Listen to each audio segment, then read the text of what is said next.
सभी बच्चों को नमस्कार।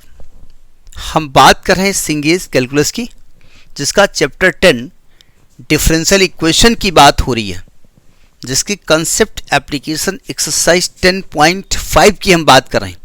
तो देखते हैं इसका नेक्स्ट क्वेश्चन। देखिए सेकेंड क्वेश्चन क्या कहता है। जब तक हम क्वेश्चन पढ़ते हैं आप दीदारे क्वेश्चन करिए।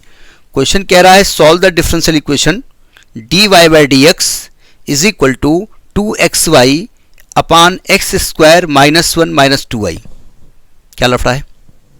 लफड़ा ये है कि सबसे पहले हम सोचेंगे ऐसे, इसको लिख के तो मेथड आएगा नहीं। तो हमने जैसा बार बार हमें बोलेंगे, हर क्वेश्चन बोलना ही पड़ेगा कि पहले वेरिएबल सेपरेबल देखो। क्या y के फंक्शन dy के साथ शिफ्ट हो सकते हैं? x के फंक्शन dx के साथ हो सकते हैं? नहीं। क्या होमोजीनियस है? नहीं। क्या किसी चीज़ का डेरिवेटिव लिखा है? ये पकड़ना पड़ेगा आपको।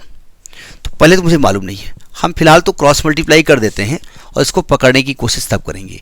ये लिखा है x square d y minus 1 के साथ d y minus 2y d y is equal to 2xy d x d y, sorry d x, क्या लिख रहा हूँ, डी एक्स।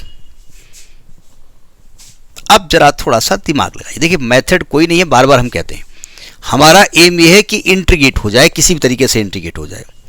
देखो ये 2xy, ये माइनस का 2y dy है ना, इसको ऐसा करते हैं हम कि 2xy dx को लिखा रहने दो, 2xy dx को, क्योंकि इसको देखने से लग रहा है अगर मैं x को x स्क्वायर कर दूं तो इसका डेरिवेटिव 2x dx लिखा जा सकता है।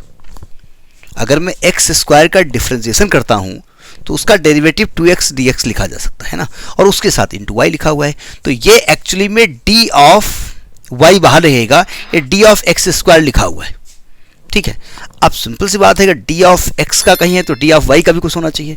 तो हम फिलहाल ये 2xy dx को नहीं छेड़ेंगे, ठीक, नहीं छेड़ेंगे। चलिए अब क्या करें, आप x स्क्वायर dy को लिखा रहने दो, माइनस एक्स स्क्वायर dy, यानी इसको उधर शिफ्ट कर दिया, कोई दिक्कत। अब क्या करें, इसके बाद जो बचा हुआ है माइनस का 1 प्लस 2y dy बराबर 0। समझ में आई बात नहीं आई? इसको पकड़िए जरा। ये लिखा है y into d of x square minus x square into d of y minus 1 plus 2y dy बराबर 0। हमने इसके पहले का जो क्वेश्चन बताया था ई टू पावर एक्स स्क्वायर, जिसमें आया था शायद एक्स क्यूब आया था, उसके दो मेथड बताए थे। हमारा एम ये नहीं है कि डेरिवेटिव एक साथ कहीं मिल जाए, हमारा एम है ये इंटीग्रेट हो जाए। ये इंटीग्रेट डायरेक्ट हो रहा है, लेकिन अभी इसके बारे में लफड़ा है ना। यहाँ देखिए, हमको ये तो दिख रहा है denominator differentiation of numerator minus numerator differentiation of denominator, लेकिन अपान में डिनोमिनेटर स्क्वायर नहीं दिया है, यानी मुझे वाई स्क्वायर अपान में चाहिए। ये सोचना पड़ेगा आपको, कहाँ से लाएं? तो हमने वाई स्क्वायर से डिवाइड कर दिया। हम क्या करें, कहीं से नहीं आएगा तो डिवाइड करना पड़ेगा। तो करो डिवाइड जरा। तो मैंने क्या किया, y d of x square minus x square d of y को वाई स्क्वायर से डिवाइड कर दिया। तो यहां भी करना पड़ेगा 1 upon y square plus 2 upon y d y बराबर 0। अब ये लेकर हर यहाँ किस चीज़ का डेरिवेटिव लिखा, इसका इंटीग्रेशन हो रहा है ना, तो क्या के लिए करें? जब पूरा का पूरा y का फंक्शन dy के साथ वहाँ शिफ्ट हो गया तो हमको कुछ दिक्कतें नहीं है। ये किस चीज़ का डेरिवेटिव लिखा हुआ है? ये एक्चुअली लिखा है d of x square upon y, और इसको minus 1 upon y square plus 2 upon y d y is equal to 0। ये बात यहाँ तक पकड़ में आई कि नहीं आई? आ गई ना। अब इसको इंटीग्रेट कर दो, integrating with respect to x, with respect to नहीं, तो जहाँ जहाँ जिसका जहाँ जहाँ रेस्पेक्ट हो रहा है वहाँ अपने आप रेस्पेक्ट करा लेगा। ए मुझे रेस्पेक्ट करो, ए मुझे रेस्पेक्ट करो, वो वहाँ कर लेना। Integrating both the side, integrating both the sides. तो यहाँ integral of d of x square upon Y minus integral of 1 upon y square plus 2 upon y d y, यहाँ 0 है तो यहाँ पर कांस्टेंट जुड़ जाएगा। हमने कांस्टेंट की सेहत के बारे में पहले बात की थी कि कांस्टेंट किसी भी तरीके का हो सकता है, लेकिन जब कोई सिमेट्री होती है, जैसे यहाँ पे log x है log y है, तो कांस्टेंट log c हो जाएगा, ऐसा यहाँ कुछ है नहीं।